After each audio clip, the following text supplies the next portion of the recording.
in this country. But Madam Speaker, I have two issues to make.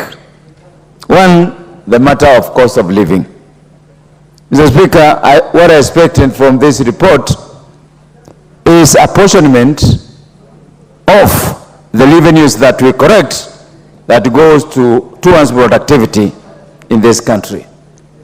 Madam Speaker, there is the money that comes from the national government that is supposed to address the cost of living.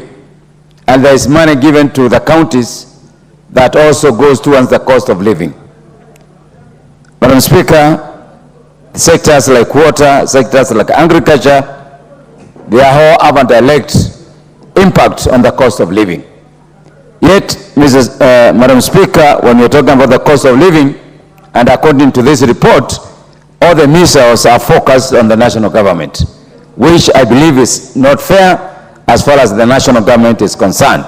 And that's why I'm saying this report should have gone deeper and apportion what the two arms of government are supposed to do in terms of addressing the issue of cost of living.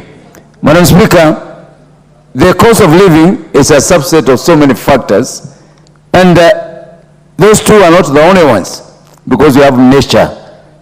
There's no way that we can addressing the issue of the lane patterns in this country. And that's why I differ with my senior, Honorable Bandi, that if the lane fails, we'll go back to the story, the old story. But I want also to challenge ourselves that what the national government and the county government need to address is that when dryness comes, we need to be ready in terms of putting more money in order to generate more water so that our productivity can be kept constant. But all in all, Madam Speaker, the report is good, but let's be real. Let the movers of this discussion be real to themselves. I think it was not very good intention to bring this cost of living because it's a diverse topic which cannot really be put in paper because there are so many factors that come into play. Madam Speaker, the issue of international community in as far as having a direct impact on what Kenya does is also a factor that needs to be put into consideration when you're talking about cost of living. Madam Speaker, the issue of delineation. Madam Speaker, this report falls short of addressing the real criteria and they redefining what the constituencies wants and the counties need to follow so that they can be given the status as such. Madam Speaker, this report did not examine that because you find the only aspect that was brought marginalization. There are so many other factors I believe that this report should have addressed to go towards the delineation. Madam Speaker, this report is a bit biased because it did not address the issue of hardship. There are so many areas in this country which are not defined in terms of hardship and which I thought that aspect should have been brought into this report because you find some counties, some wards, some constituencies having been given the status of hardship where others are not given. And this goes towards the determination of the resources that will need to be put into them.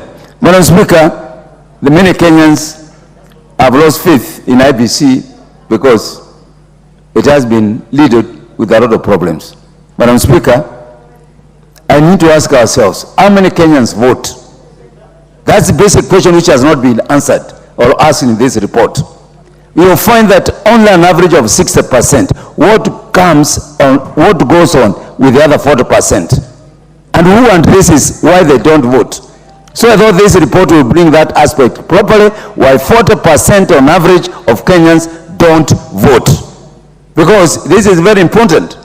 How are their issues being addressed? Why have they lost faith in voting? Why have they lost faith in IBC? Time is up. Honorable Jackson Kosgei.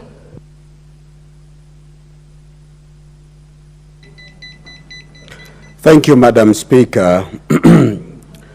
On the onset, as I take the floor, I wish to support the report and congratulate